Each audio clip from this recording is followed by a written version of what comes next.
How's it going, everybody? I am Donut. We are back with some more Kaiji. It has been quite some time. Again, I've been trying to let these chapters build up, and I have my fiance let me know when the arc is finished, and then I'm doing them arc by arc now. So, we last left off with the whole Center of the Universe arc, where Indo was going to talk to, I see his name is Arima down here. I think his name is like Arima Takeshi or something. Indo went to go visit him. He went to go learn about the camper van, didn't learn any info at all, but is seemingly very convinced that Kaiji and them did go there. But he doesn't have any concrete info to go off of right now. Arima tried calling them, and they are not answering the phone, despite the fact that they have bought this new phone, and the only person they've given the number to is Arima. But they are, of course, very nervous. Do we really need to go through all of this?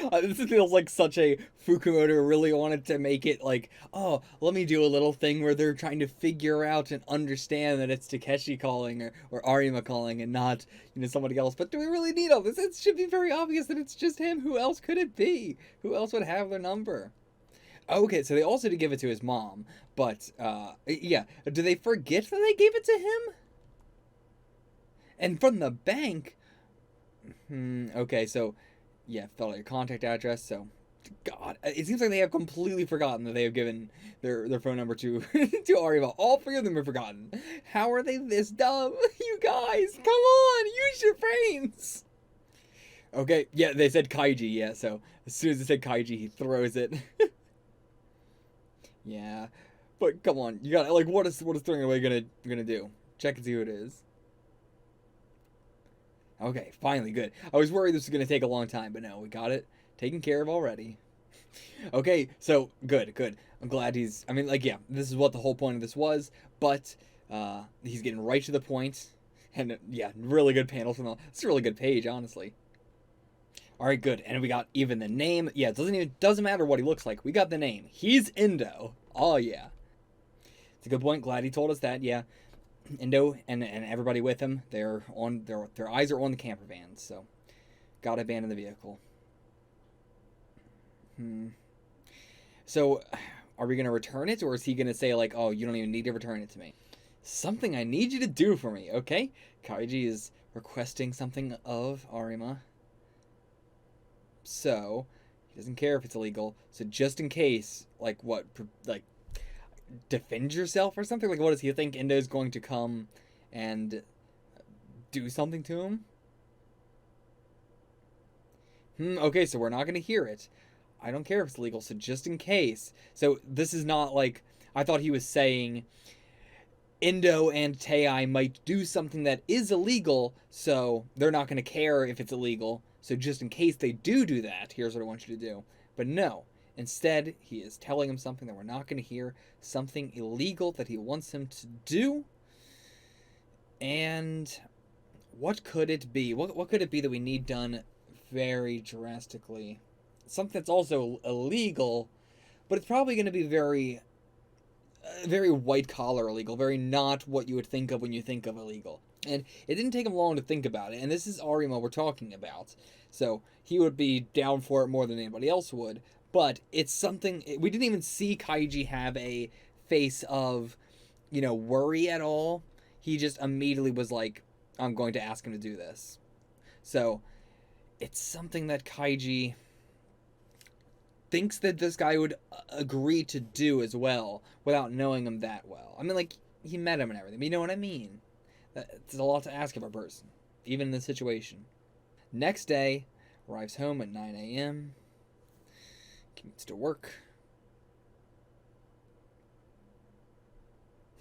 I'm so glad that Arima is just becoming a major character in this arc. Again, very rarely do we in Kaiji get a wholly new character. Last time I said that last reaction, I think that when's the last time we got a character like this, and I said something like Miyoshi and Maida, but I completely forgot about Mario and Chang, and I guess Kazuya as well, but he's a villain, so I'm not counting that. He notices, oh, the drawer is open, and they went and did something. Okay, so maybe the illegal thing was to change their records? Man, this is a really good panel. I love the look of the lights on it, where he's using white and negative space to make it look like a flashlight coming through the dark tone he's put over the whole thing, and the fact that Endo's head doesn't get lit up by it because the flashlight is supposed to be further down, like, not in that field of view. Really cool, really good. Like, Fukumoto is not an artist where I'm like, oh wow, that's a really good art panel, but this is a really good art panel. He did a good job with this. Okay, so calling them again and saying that, yep, they came here, but I took renting contract duplicates related to your vehicle, as well as, did you just take them out of the house, out of the workplace? I mean, okay, he just brought them home, so that's all he did. Okay, I love seeing Mario and Chang also thanking him. They're all so happy. Yeah, this guy is nice. Also, I didn't notice that Mario's got a different shirt on. They all got different clothes on. I don't know when they changed, but I don't remember seeing it, to be fair. I guess they would have had to after they changed to go into the bank, and then once they changed out of those outfits is when they changed their shirts and clothes as well. And now we're at a batting center. Is this going to be Endo? It's the only person I can imagine. This definitely looks like Endo, yeah. He's just letting out some steam, I guess. It's so weird seeing him, especially in the suit and tie and everything, at this batting place. Not the kind of person I would have taken him for, but he's got to get out steam somehow. And now, what's he going to do next? Right? We've pretty much, he's got nothing to go off of. I guess he's just got to wait till somebody spots them, maybe.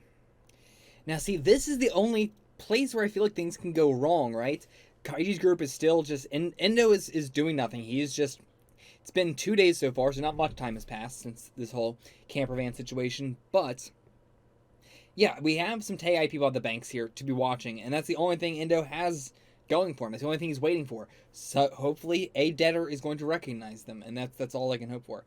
At the same time, maybe they'll have some actual Tei people here, but like, are the debtors just going to be hanging around here all the time? Very unlikely. So Tei would probably put some people there themselves, but that might be too suspicious, so who knows. Yeah, and nice. So they're going, like, occasionally they'll go into the supermarkets, convenience stores, grab some cup of noodles, grab some other stuff, whatever they need. I love seeing this aspect of it too, like getting to see the in and outs of their daily life now, because they've been kind of high strung for a while. Now they're just kind of doing stuff. Endo's just kind of waiting. There's not really any. This is a very interesting point in the part right now in this arc, in this act, whatever, of Kaiji, where they're just kind of chilling. Things are good enough.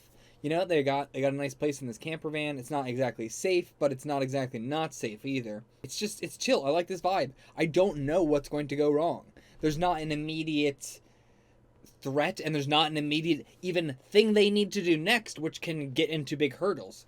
It's going to take them a long time to turn all this money into passbooks, so it's not like something we're just going to go, okay, and this is going to repeat, and then they did it. So if it's not going to be the debtors, what's going to be our hurdle here? What's going to trip them up? I love this. This is so nice. It's been so long since we've got to have happy Kaiji, and it's been forever, eternity, their entire lives since we got to really see Chang and Mario happy. I mean, probably the last time we saw that was when they were working for Mitsuyama in his restaurant, but that was, now not a happy memory, so this is now a new happy memory that will hopefully be able to stay a happy memory. And same with Kaiji. A lot of his happy memories don't get to stay as happy memories, so let's hope this one gets to actually stay that way. Is Mario and them going to, like, thank him for, is it really okay if we continue like this? Did the owner of the center of the earth, yeah, it's already looking out for camper fans. Yeah, they are just kind of a little bit too happy-go-lucky. But you guys got to enjoy yourselves. You got to de-stress. Maybe that is where we're going. Maybe Endo is not going to lift his suspicion. Endo is the kind of person who would really go all in on a one little guess that he's got. And a lot of stuff does point to it, to be fair. Not a lot, but in his own mind, a lot points to it. And so, maybe Endo is going to try and, like, find the guy at his house and do something, like Arima. I don't know what he would do, but maybe he's going to rough him up even more, somehow. torture him maybe, bring him into Tei. They did it to Sakazaki, they were about to, so what's to stop them from doing it to Arima? They're not against that. Interesting strategy here from Kaiji. I think he's about to say they're looking after rentals, so once we if we have this car for more than 10 days, if we can get Arima to let us have this car for more than 10 days, they won't be looking for it because they're going to think, they can't have it because it's a rental. So, okay, not necessarily that he's thinking of if we own it long enough, then the suspicion will go away. But, and also, we don't even know if that's a possibility from Arima yet. But assume he would, though. But he is more saying that their primary focus is the rental facilities, not the camper vans themselves, because that's just too many to have to stop and, do non-suspiciously. So, we have decided we're sticking with the van. At this point, the van covers too many of the fundamental things they need, the transportation and the living quarters. They need that, and how else are we going to get this besides that? That is our most important thing. It is a little bit risky, but as long as we are being careful, then I think it is fine. It is ultimately okay. Where is Kaiji going with this metaphor at all? It was really cool seeing the, Chang and Mario just being here with him as doing a gamble together. Like, that idea is fun. But, what is he saying here? Like, he's equating this to we're too far in. Like, this is the gambler's fallacy. This is exactly what he's saying. Which is a bad statement to be making for this cameraman. I agree with what he said, but this is a bad analogy. At times like these, when you just keep winning and winning, you want to keep going? Like, no, that's why you're in this situation, Kaiji! Very good for his character to be making this metaphor, but bad metaphor. Yeah, after we made a ton of money, we're going to choose to leave the table of our own volition, and, what I'm trying to say is we can't switch it up, not now! That was such a bad analogy. So, okay, he's saying switching tables. Okay, not just, leaving, but taking all that and going and switching to another table. Weird analogy. This really feels like when you make a really bad analogy in person and you, on the fly, go oh, that's not what I meant. I meant to say, because then you go switch to another table, and that's bad because you might lose the money. Kaiji. Kaiji, what? This is such a funny chapter. Kaiji just keeps trying metaphor after metaphor and failing every time. Now he's like, no, okay, the gambling analogy was a bad one. Sorry. Okay, no, what I mean was, it's a pit, when you're running in a race and you fall in the pit, but it'd be better to just forget about the apprehension and jump over the rift, which means that the apprehension would be you're running a race and you go, oh no, there's a pit in the ground, I should climb into that so I make sure that it's not a deep pit that's going to hurt me if I fall into it. This would have been better if it was you would stop because there's a crack in the ground and you're too afraid that if you step on that crack, the whole ground's gonna fall off from under you. But in reality, it's just a small crack or something. But this chapter's very funny. Yeah, the way they're looking at him and this guy. I think Chang is actually thinking the only way he can think about, he's getting kind of excited at the danger of this. This is now becoming a gamble. Yeah, and of course, Chang being probably the smartest one here, the most intelligent of the idiot trio, he is, being Kaiji is he is spot on. He is true about all the points that he has made about, the transportation, the lodging. We need that.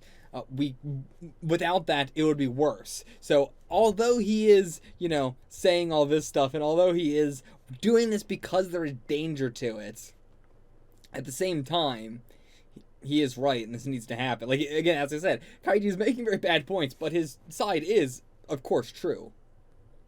Yeah, so, okay. As I was just saying, there is danger to it. There is some danger, but, we should just keep going until that danger pops up. With this outlook, the way he looks at Kaiji as he says that. Well, yeah. As soon as he uses a gambling term, Kaiji's like, yeah, Chang, that's it. I love it. I that expression, I like it. It's so easy to get on Kaiji's good side. Because I tried my hand at speaking your language. I like it. I like it. Kaiji is becoming Kurosawa. Fukumoto is... Let me move my camera up a little bit, actually. But yeah, Kaiji is 100% just becoming Kurosawa now. This is such a Kurosawa moment. Really, that much. It's also really nice seeing Kaiji wearing this kind of jacket again, like in part 1. Like, another band jacket, I assume. Team Kaiji chose this outlook. I see. So now our big problem, I say, is where do we stay tonight? Every night, where do we stay? Where do you park the camper van? You go to a parking lot, like one of the ones where you park your car and then you can get out and get in another car and road share. That's not what it's called, ride share. Or where else would you go? If you're in a rural area, you could probably just pull off to the side of the road somewhere, but you would have to do it in the woods where there is a... I don't know how the laws work with that, actually. That might be illegal. I don't know, because you would have to do it on something that is not private property or is not... I don't know how you would do that. And I don't know if you can just pull over onto the side of the road and chill in a park in a camper van. I don't know if you can do that. So where else would you go besides a car exchange parking lot thing? I don't know. I can't think of anything. What are they going to say? They've stayed at roadside stations. Okay, sure. Yeah, that makes sense. That's basically the same thing, though, usually. But I'm thinking of sometimes there's ones that are not even a station. It's just like a parking lot and that's it. Highway service centers. I don't even know what the hell that is, but... Supermarkets after closing hours. I guess you could do that. I guess there's no reason not to. Yeah, I guess any parking lot is fine. I guess nobody's going to stop you. Yeah, see, that's what I was thinking about. Like, is something like this... Could you do this? And there's plenty of places I know of like this where they just have a little alcove like this that you never see anything there. And it is for a car, usually for like a service vehicle or something. But, yeah, I mean, fine for one night probably. But that seems a little bit risky, though. And yeah, because of course you're going to get, so... Yeah, so you would probably not want to do that. The first time that happened, like they said they've run into situations like that, so multiple ones. You would really not want to do that after once. I wouldn't even risk it at all because I'd be worried about this. And a coin-operated parking lot? I don't know, that seems bad too. Okay, seeing a signboard for something they have probably never seen before. Something is, a different place than they've ever spent the night, I should say. Some lit on fire spot for a caravan park? What? It's like some disaster of a campfire. What a name. Some lit on fire spot for a caravan park. What? Sunlit spot caravan. What is this conversation? What? I guess he's making a some lit on fire pun from sunlit. Boy, like... You guys tried to make this pun work, though. To be fair, I feel like it was equally as bad in Japanese. This fucking bonk. I like it. No, Kaiji with the I like it. Let's go. Let's go to that campground with the misleading name. I love this extended let's go. It feels so YouTuber-y. Shangri-La. Have we never got a chapter title called Shangri-La and Kaiji before? How I ask you have we never gotten the name Shangri-La and Kaiji? We have to have. I would love to at some point go through a list of all the Kaiji title names. Like, I wonder if he does keep track of them. Does he have, like, a spreadsheet of, like, I mean, Fukumoto's an old man. What am I talking about? Does he have a physical paper where he writes down every single title he's used? I wonder if they cross over between multiple series. Like, has he used a title in Kaiji that he's also used in Akagi or Ten or whatever? I wonder. What is this pun? What is this pun? Somebody, please explain. They didn't have like a translator's note or anything. So somebody, please explain this to me in the comments below. Please, dear God. Cute kitty though. Okay, so our rules are: Rule 1, greet and treat all your fellow campers well. Don't fight. You have rule number 1 is you have to greet all the campers? With that wording, that seems to be what that implies. You have to greet and treat all your fellow customers well. Don't fight. Now, I feel like every one of these rules they're going to accidentally break somehow. Always keep a sunlit spirit going forward. What? Are they gonna like hunt you down like when you're 40 years old? And they're like, that's not a very sunlit spirit of you. No supervised frolicking in the river. You'll die. What? What kind of river is this? I mean, maybe, but the word river makes you think that it can't be that bad. It's not like rapids or something. Rule 4, don't raise your voice after 11 p.m. The only reasonable one on here. And Rule 5, no peeping in the showers. Okay, second reasonable one on here. These first 3 rules are, I mean, rule number 3, maybe we'll see that river. We'll see the river, then we'll say if that's insane or not. So, pretty small place, only 2 other people here. And it seems like they have got a whole cookout going on. These people are just 2 people in a tent. So, not too packed though. Fukumoto is like the only manga where it reads like a comic book or / just reads like a book. You know, you can read all of Fukumoto probably and not need to look at any of the panels ever to understand what's going on. If you just looked at the dialogue and narration, I don't think you need any visuals at all to understand a Fukumoto series. Especially this stuff, like he writes it like a book, like book's narration of what the characters are doing. So I really feel like he writes out a whole script of the part. Like maybe he just writes out Kaiji Part 6, the book, and then he just draws panels for each of these things. Especially with the amount the characters just talk through things that are in anything else, any other kind of visual medium you never ever do. But Fukumoto always does it. All the book-like stuff that's always cut out of any adaptation, he goes, no, that is my source material. Once again, everybody's just having a blast. Love it. It's so nice to see them relaxing for once. And again, is anything going to go wrong here? Is any of the 2 other camper van people going to do something? Or is there going to be something on Endo's side that causes them to get tripped up here? Now, is this whole place a trap or something? What are we doing? Is this like entire place a setup by Tei? That's something I would never expect from something like Kaiji, but the way they're talking about it feels like we're about to do that. Who'd give up such a priceless feeling of security and not having the police come knock on your door in the middle of the night and then knock, knock, knock? It's probably one of the other people in this vicinity, but probably also just saying, hey, we cooked some food, do you want to come hang out or something? But how is this going to go? I feel like they're going to mess up the situation. It's going to be an entirely innocent situation that they mess up. Yeah, they would send the police all the way out here because people are having sex in a camper van that they rented at a place where they have rented to be. I mean, yeah, of course they would. I shouldn't be surprised, but especially when it's Japan. But oh man, also Kaiji just like saying that he thinks this is the police and he's saying it so loud like this. Like also Kaiji just immediately saying, "Oh, we paid our fees." When somebody knocks on his door. But who is that? Ain't no suspicious people. Couple of middle-aged guys also stayed here just having some drinks. Okay.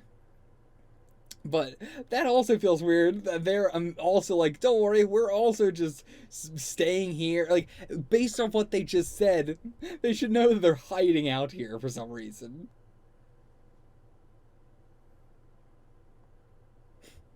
These guys are just like, what? I hate these guys. They're really pressuring them so much. Like, you guys came all the way out here to this park. You're just eating your chips and staying in your camper van. Leave them alone. Let them do what the hell they want. Well, also, that river seems perfectly fine. That river is, it's fine. Yeah, this feels like an alternate dimension. Unreality born from reality. It is crazy also that camper van people are being this pushy onto another group of camper people. Like, that seems like something you would do if you are a very individualistic kind of person. I love. What do we do? Well, obviously not this. Like, I don't know what we do, but it's sure not what they want us to do. Like, why are you even asking? Yeah, you can't just go drinking with strangers right now. Absolutely not.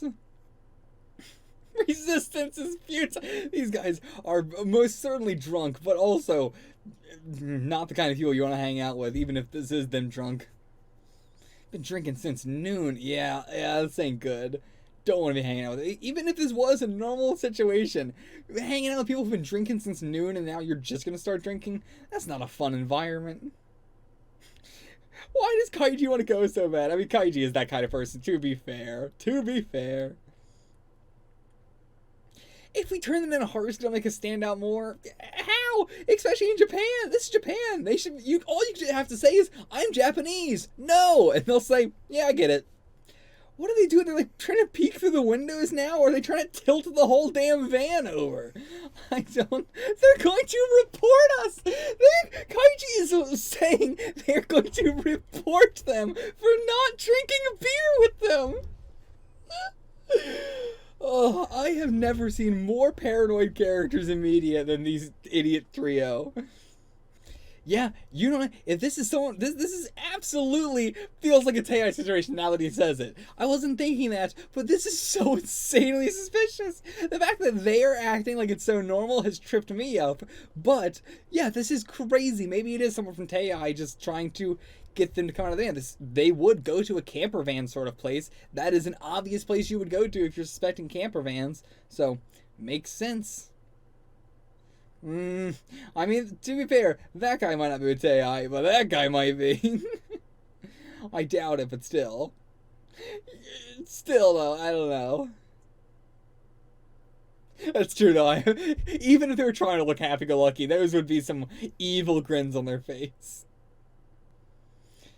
God, these two guys are awful. I mean, this seems like exactly like the people that would be in Tei. This is just Indo and, what's his name? Yoshihiro? I don't remember his other name. Kurosaki, I think, maybe?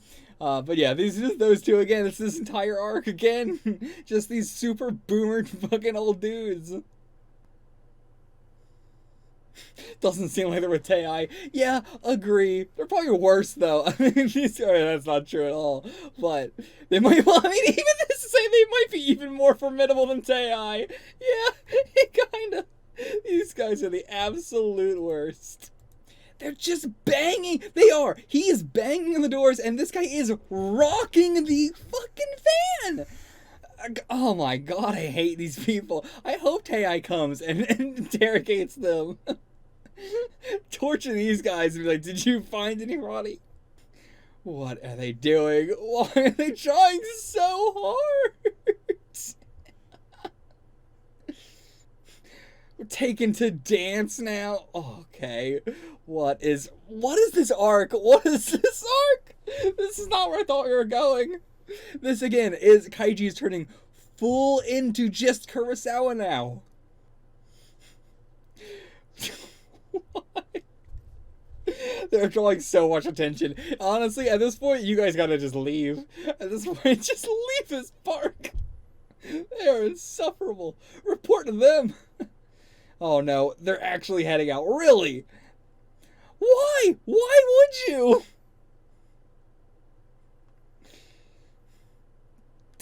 Okay. What are we doing? What is this comedy duo between these two? Now they're like, oh, no. Now you're looking like you're the one that's gonna fuss about it. You gotta say, oh, you're Japanese. That's fine, too.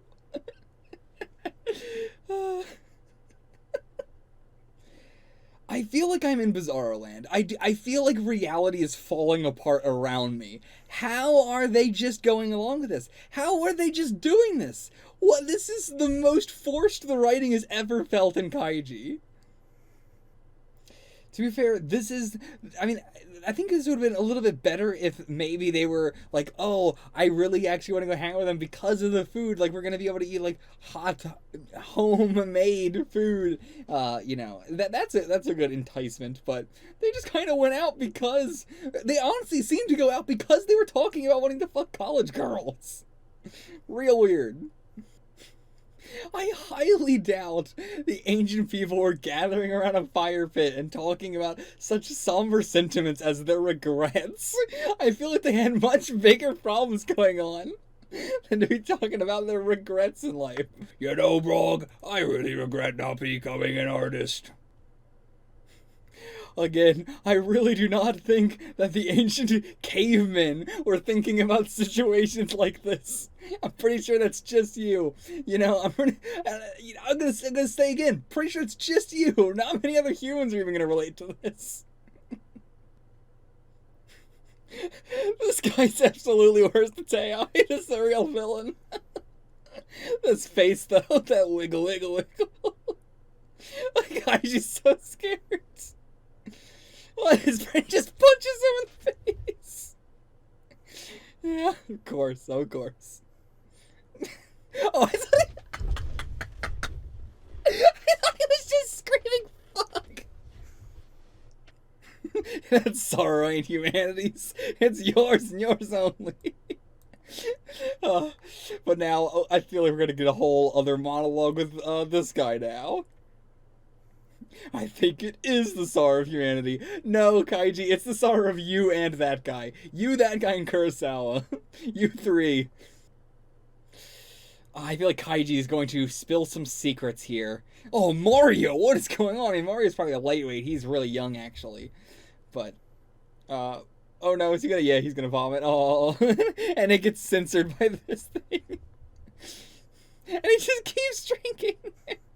Chang, yeah, you gotta keep it together. Chang, you're the only one here who is going to hopefully not cause the deaths of all three of you. What is this Kaiji face? Fukumoto's having really fun with these, like, drunk but not, like we've had Sakazaki being drunk faces, but those were, you know, always in tandem with the bog and everything, and just sadness. So his, like, happy drunk faces are really interesting. So, okay, this is just Fukumoto now wanting to do, like, he's just like, alright. This seems like, once again, Part 6 is so much more obvious with him doing I want to have a little mini puzzle, mystery, gamble, whatever, figuring out investigation of a thing.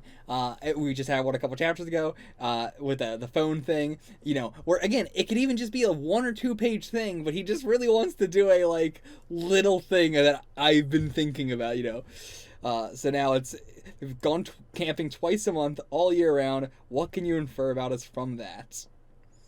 You're eco-friendly. Okay, well, I guess I'm going to have to do this first. So, what can I give them? They go camping twice a month, all year round. They have a job. How long? It depends on how long, really. But just from that information, I would say they have a job where they don't have to, where they can travel, you know, where they can go wherever they want to, because all year round you would assume they wouldn't want to just go somewhere where it's cold. They would probably want to go somewhere where it's a little bit warmer or something. They have enough money to be able to, you know, cover all the expenses of that, to cover the expenses of the camper van they probably bought.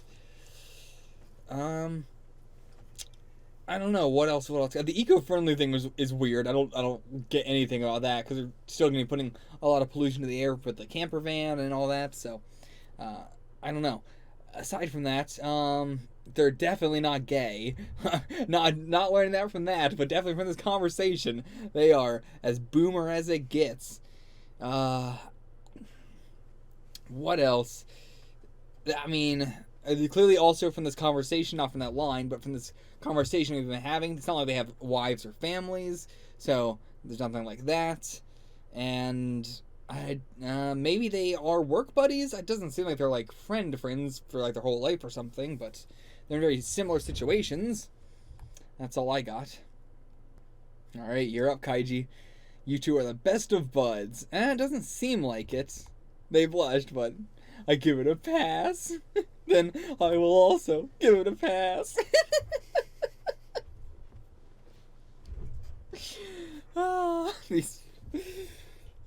They are gonna die like this. So old. Get over yourselves. You're like fucking 50. Alright, now Mario. The answer's gotta be that these two got no girlfriends. Yeah, I mean, well, that was very obvious. That was extremely obvious.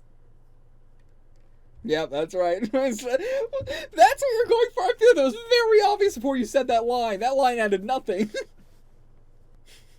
We're humans with nothing you can criticize us for. That ain't true. That ain't true at all. It's a real puzzle. Oh, this is not the puzzle I was talking about. This is not the puzzle I want to solve. Twice a month, year-round, for years, and they've only been talking about how they don't have girlfriends. I wonder why they don't have girlfriends. Hell yeah, Mario's just laying it in. This dinner has really just turned into them insulting them so much. What do you think we're lacking? Desperation. That is an interesting way to take this, but I'm not against it. Let's see what you have to say, Mario. Because to be fair, that is definitely something they're very just laissez-faire. Women are just gonna come to me. So, I mean, he's not wrong. Desperation is probably not the right way you want to word that, but he's not wrong. So, what are they gonna say if we haven't gotten, like, this is the classic, like, childhood friend guy and a girl thing. Oh, if we don't get married by the time we're this age, then we'll marry each other. Yeah, that is just what they're doing. One of us will get a sex change. Very progressive of these two. Extremely progressive. Not where I thought we were going with these two characters. What is happening? What is going on? You can bait it into gay camping too. This is just gay camping 2. I can't believe this is gay camping part 2. Electric Boogaloo. Yeah, it's definitely been 5 years, but it's got to be way past 40, right?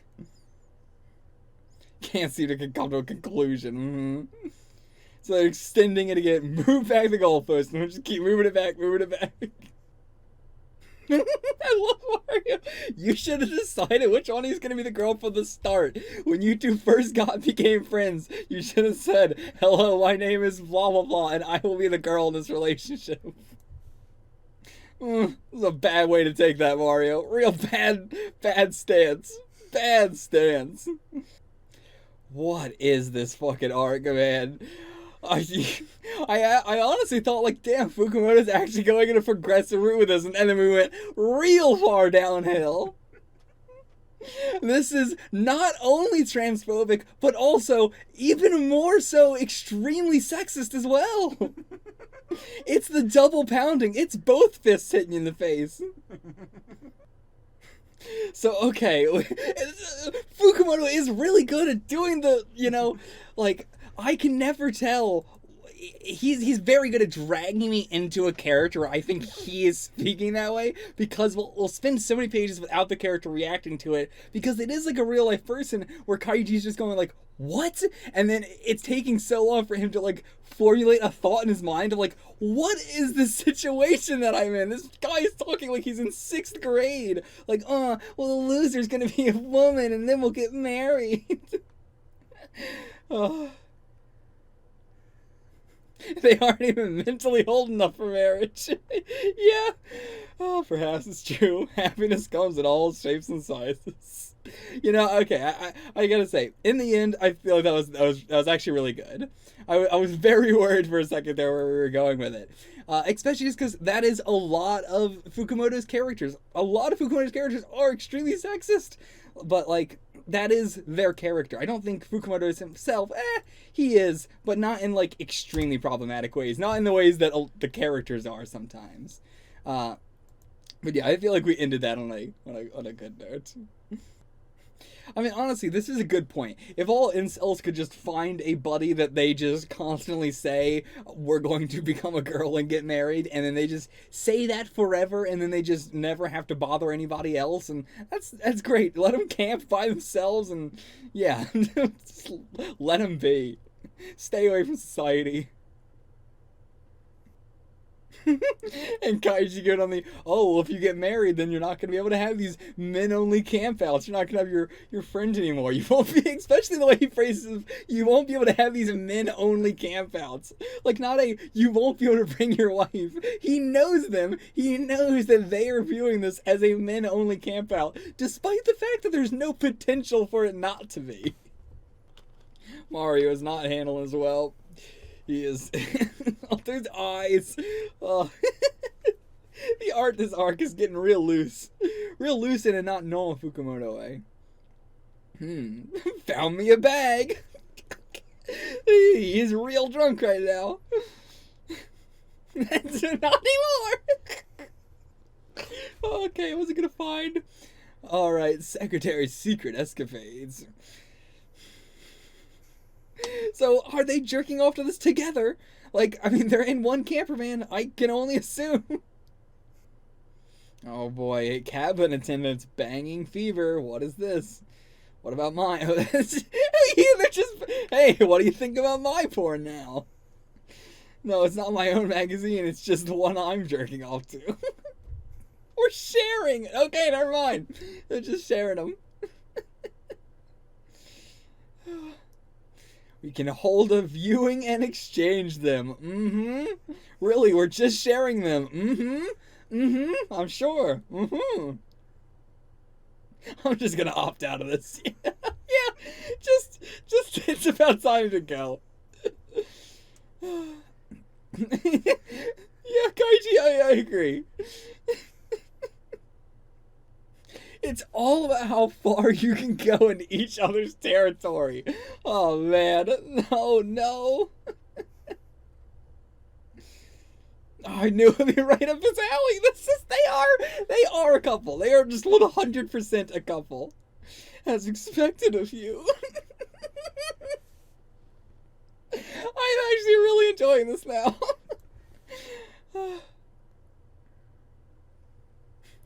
Yeah, this is extremely creepy. Yeah, like, it is one thing to, you know, broadly talk about, like, enjoying porn or you know, sexual things, whatever, but talking about your specific fetishes, especially in person, is insanely weird. I'm currently representing all the women in the world. He is. He absolutely is. This is so creepy.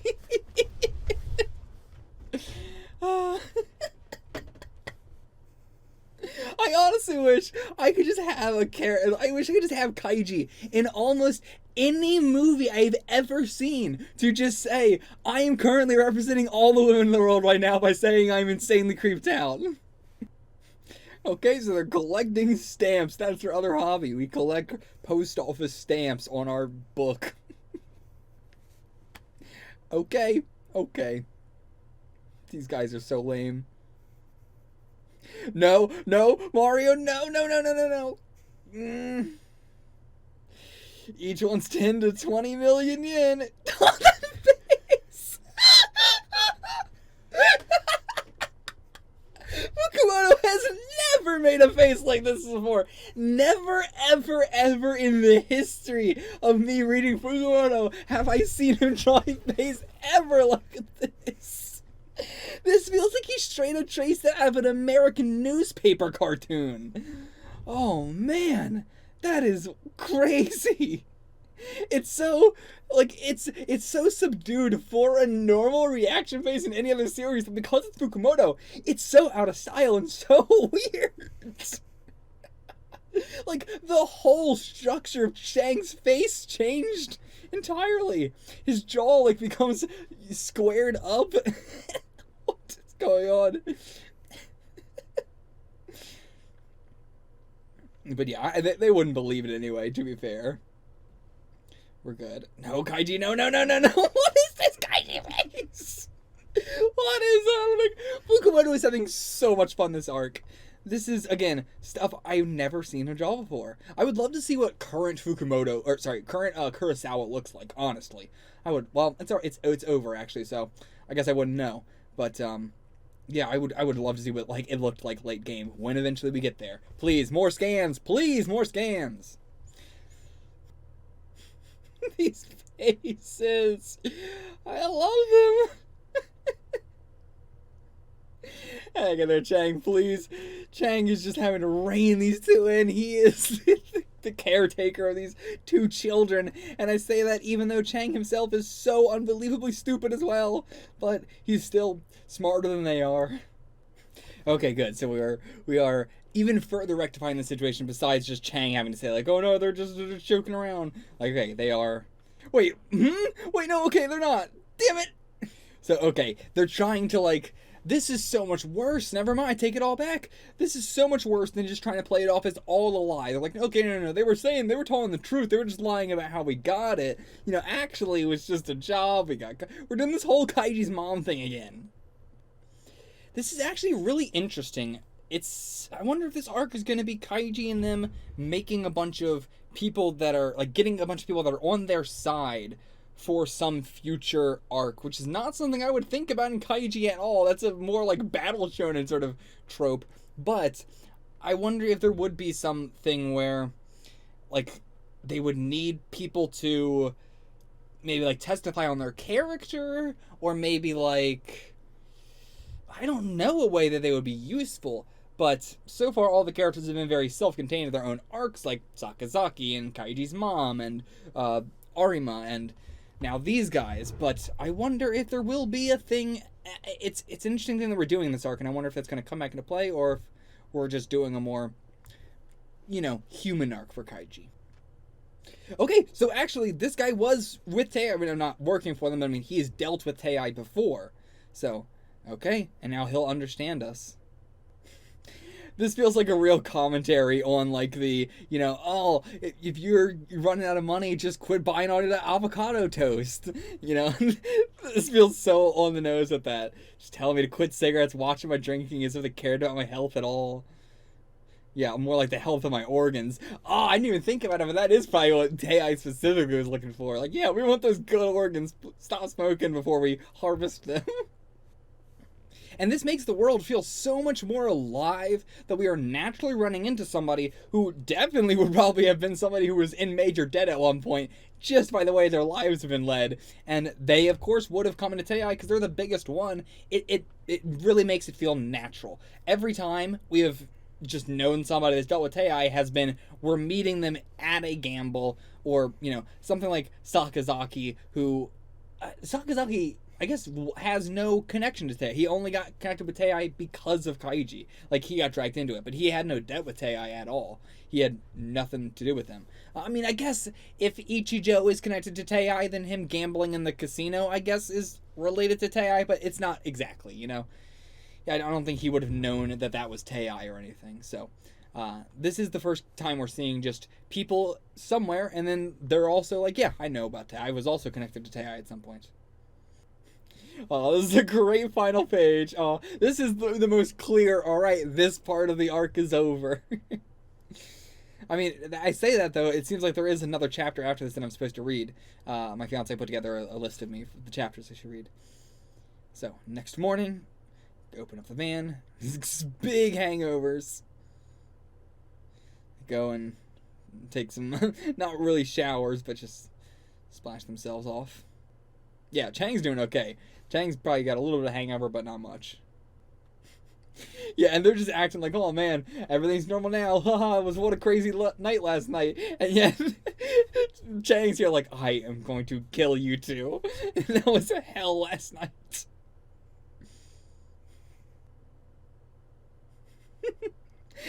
Kaiji is so obsessed with the word "let's go" now. I don't know what is.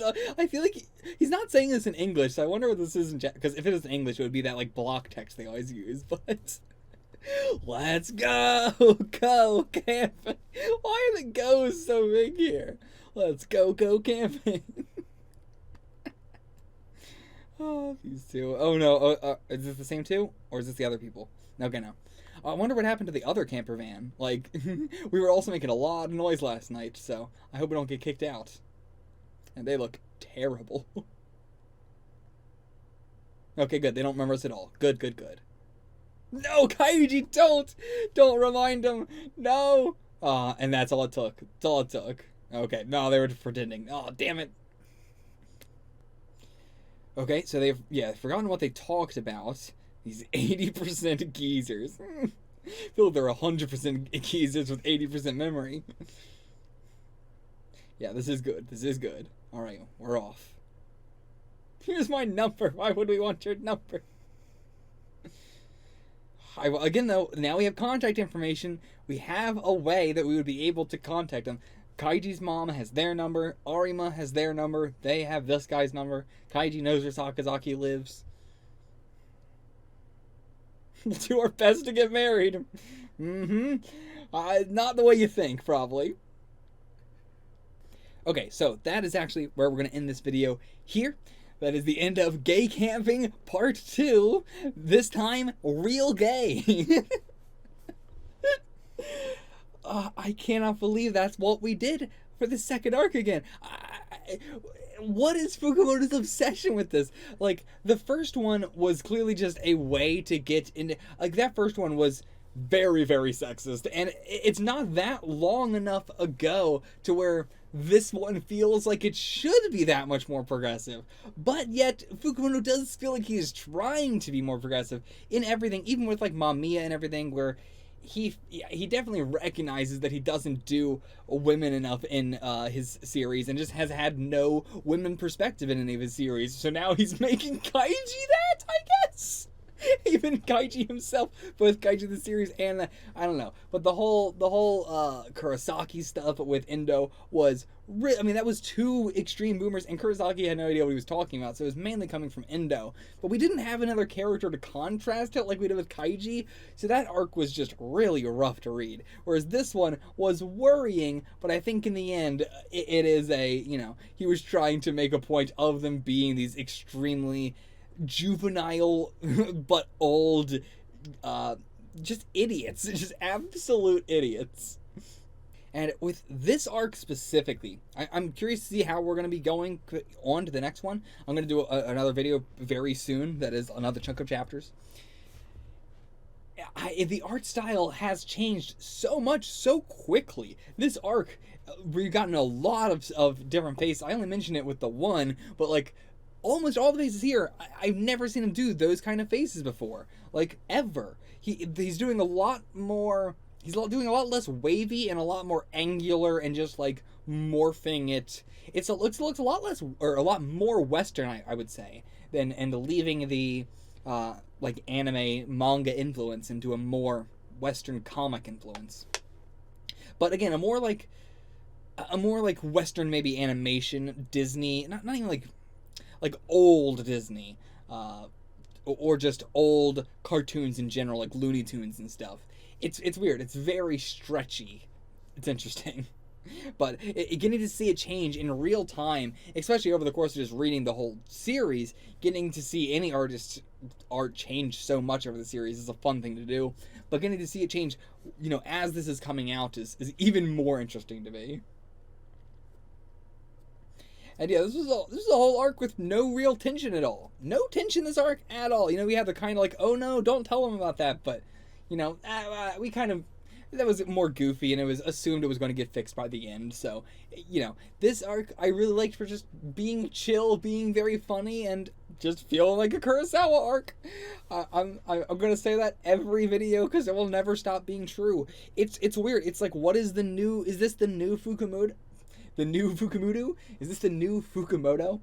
When you think about Fukumoto before, you think about gambles and everything, whereas now, the more modern generation, when they think about Fukumoto, might start, with Scandal Agents and all that, but in Japan, if you're, reading modern Fukumoto, you would probably think of modern Fukumoto more as this style, as this very, tackling social issues and, a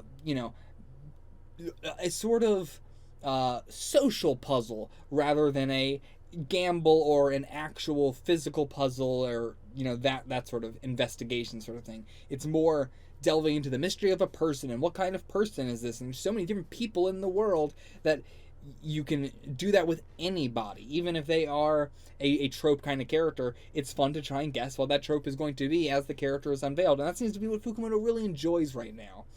And I am enjoying it immensely. I have enjoyed it so much since Kurosawa, so I'm glad that he's made that his main thing.